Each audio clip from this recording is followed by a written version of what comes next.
share this opportunity and share a little bit of Our Lady of La Vang with you. So as you have known, our church here at Francis Cabrini has merged with Our Lady of La Vang, so the two churches are now becoming one. So they asked me to share a little bit of the apparitions today. So that's what I'm going to do with you today. So here our story begins in the late 18th century. This is when Vietnam was still ruled by a monarch. So Vietnam was still under the rule of a king. And it was under King Can Tin that he was the ruler at that time, and he feared that Vietnam was going to take over by the French missionaries and with the help of the Vietnamese faithful in overthrowing him. So with that, the king, he decided to ban all religious instruction. He also promoted the destruction of all churches and seminaries. And lastly, he put out a prohibition or a letter of all the Catholic faith.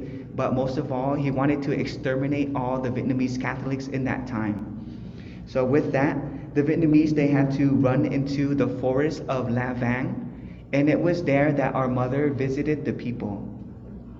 So as you can see right here, I'm just going to read it again. So the persecution began in 1798 with the banning of all religious instruction, the order of extermination of all the Catholics, and extermination or destruction of all the churches and seminaries.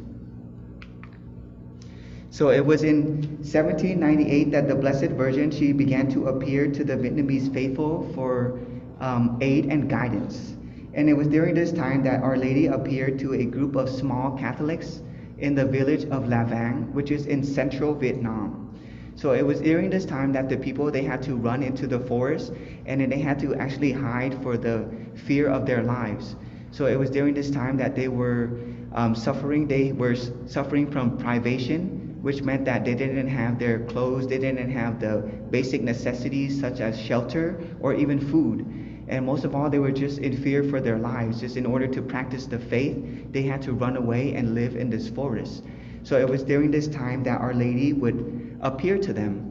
And then at first, the people were very scared and very frightened. But as the lady and an infant continued to appear, the people began to become intrigued by a mysterious light that would show forth from Our Lady and the child. So it was during this time that the people every day, every night at dusk, they would gather together under a banyan tree and they would recite the rosary. And then it was one of these times that Our Lady with her child appeared, and then the villagers, the people recognized it as Our Lady, so which was the Blessed Virgin and her child. And then she calmly and she quietly and intently told them as they listened that she was understanding of all the persecutions that they went through. She knew of everything that they were facing, and she solemnly professed to the people that now from that point onward, anybody that would come to that site and pray, their prayer would be heard and answered by Our Lady. So that's why the people kept continuing to come there. And also the people that were living in that area, they faced sickness because they were in the jungle area, so they were exposed to the weather, of course. They were exposed to the animals that were there, maybe mosquitoes. And also that's why they kept getting sick, because they were drinking a lot of contaminated water. And it was during this time that Our Lady would tell them to gather the leaves from around and make it into a tea. So the people would boil the leaves and drink it as a remedy for good health. Yes. And it wasn't until 1886, after all that persecution went on, because even though the king that I had previously mentioned, King Can Tin, even though his reign ended earlier, but his successors continued to persecute the Catholics that were still in the country. And that's why it wasn't until 1886 that Bishop Gaspar, he ordered for the construction of a church at the site where Our Lady had visited. And it wasn't until 1928 that a larger church was actually built in order to accommodate the growing number of pilgrims that would visit the site each year.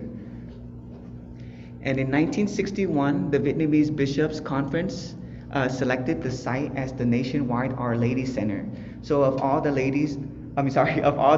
Our Lady centers in Vietnam, so like everywhere there would be a church named Our Lady of La Vang. This one would be the main one. That's why in 1962, Pope St. John the 23rd, he elevated it to a basilica. So that was the main shrine in the whole country. And then Our Lady was named as the patroness of the entire country of Vietnam.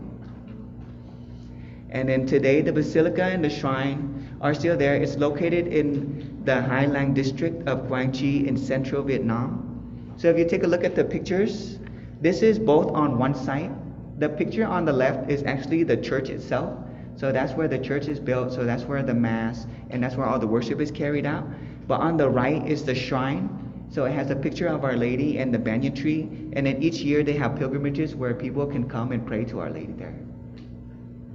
So I just wanted to share with you one brief song. It's called Lạy Đức Mẹ La Vang.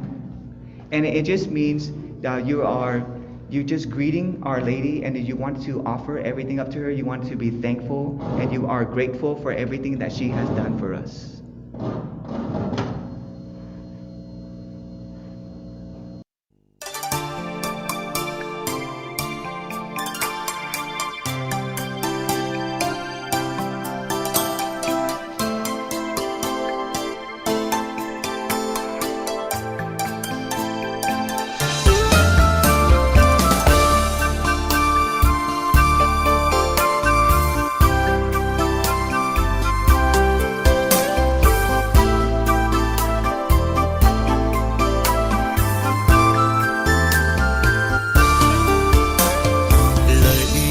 Mẹ La Vang, con giờ đây kính dâng về mẹ.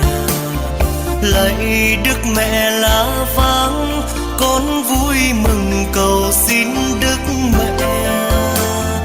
Mẹ chính niềm cậy trông, niềm hy vọng sự sống chúng con. Mẹ chính là trạng sư, là nữ vương mẫu thân của con. Thánh Maria, Đức Mẹ Chúa Trời.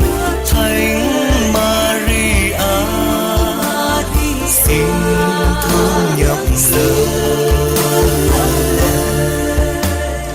Lạy Đức Mẹ La Vang, dâng về mẹ lắng lo muộn phiền. Lạy Đức Mẹ La Vang, dâng lên mẹ lời kính khấn nguyện. Con có mẹ sợ chi, dù con gặp bao nỗi khó nguy. Bên Đức Mẹ từ bi, đời chúng con sống vui ngại chi. Thánh Maria, Đức Mẹ Chúa Trời. Thánh Maria, xin thương nhập lời.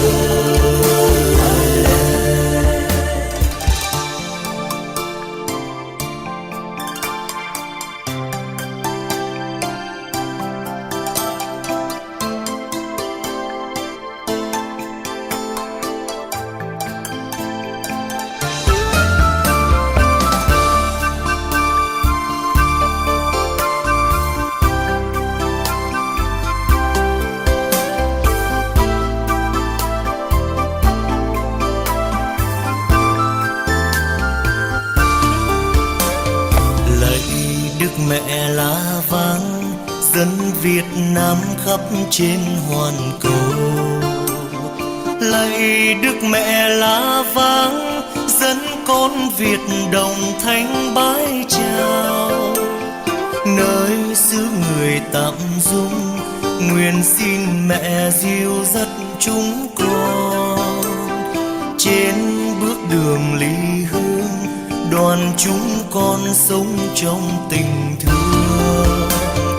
Lạy Đức Mẹ La Vang, theo lời kính chúng con chào mẹ. Lạy Đức Mẹ La Vang, muốn tấm lòng hợp dâng kính mẹ. Mẹ đóa hồng đẹp xinh, mẹ bông huệ thơm ngát khiết tình.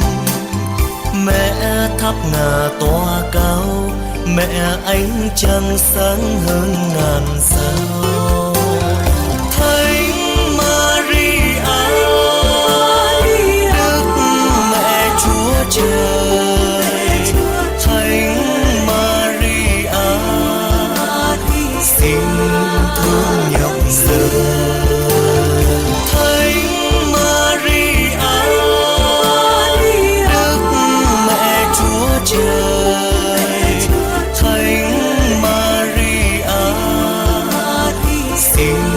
thu nhập lời.